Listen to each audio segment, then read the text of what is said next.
యేసుక్రీస్తు ప్రభువారిని అరిమతయి యోసేపు యొక్క సమాధిలో ఉంచారు. ప్రధాన యాజకులు పిలాతు దగ్గరికి వెళ్ళి శిష్యులు ఆయన దేహాన్ని ఎత్తుకుని పోయి ఆయన తిరిగి లేచాడని చెప్తారని అనుమతి తీసుకుంటారు. అప్పుడు పిలాతుకు ఇష్టం లేకపోయినా వారి కోరిక మేరకు పెట్రోనియస్ అనే శతాధిపతిని 30 మంది సైనికులతో పంపిస్తాడు. అలాగే టెంపుల్ గార్డ్స్ చీఫ్ 50 మంది కాపలాదారులతో వస్తాడు. మొత్తం 80 మంది యేసుక్రీస్తు ప్రభు వారి యొక్క సమాధి దగ్గర కాపలా కాస్తారు. ఆదివారం తెల్లవారుజామున మన ప్రభు పునరుత్థానుడై తిరిగి లేచారు. అప్పుడు ప్రభు దూత పరలోకము నుండి దిగివచ్చి రాయి బొర్లించి దాని మీద కూర్చున్నప్పుడు పెద్ద భూకంపం కలిగింది. ఆ కాపలాదారులు మూర్ఛిల్లి పడిపోతారు. మగ్దలేని మరియా, వేరొక మరియా సమాధి దగ్గరకు వస్తారు.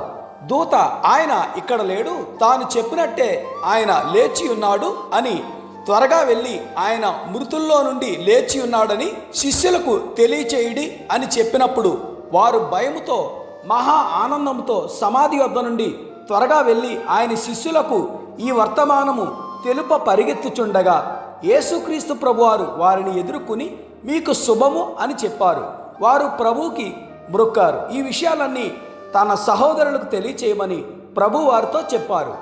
కావలా వారిలో కొంతమంది పట్టణంలోనికి వచ్చి జరిగిన సంగతులన్నీ ప్రధాన యాజకులతో చెప్పారు. వారు పెద్దలతో కూడి ఆలోచన చేసి ఆ సైనికులకు చాలా ద్రవ్యం ఇచ్చి మేము నిద్రపోవుచుండగా ఆయన శిష్యులు రాత్రివేళ వచ్చి అతన్ని ఎత్తుకుని పోయారని మీరు చెప్పాలి అని వారికి బోధిస్తారు. ఆ ప్రకారమే వారు ప్రచారం చేస్తారు. ఇక్కడ ప్రభువు చెప్పినట్టుగా ఆయన 3వ దినాన్న తిరిగి లేచాడు. ఇది సత్యం. దీనికి అన్ని ఆధారాలు ఉన్నాయి. ప్రపంచంలో ఎవరి సమాధి కూడా ఖాళీగా లేదు, ఒక్క ప్రభు సమాధి తప్ప. జెరూసలేం వెళ్తే ఆ ఖాళీ సమాధి మనం చూడొచ్చు. యేసుక్రీస్తు ప్రభువారు దేవుడు.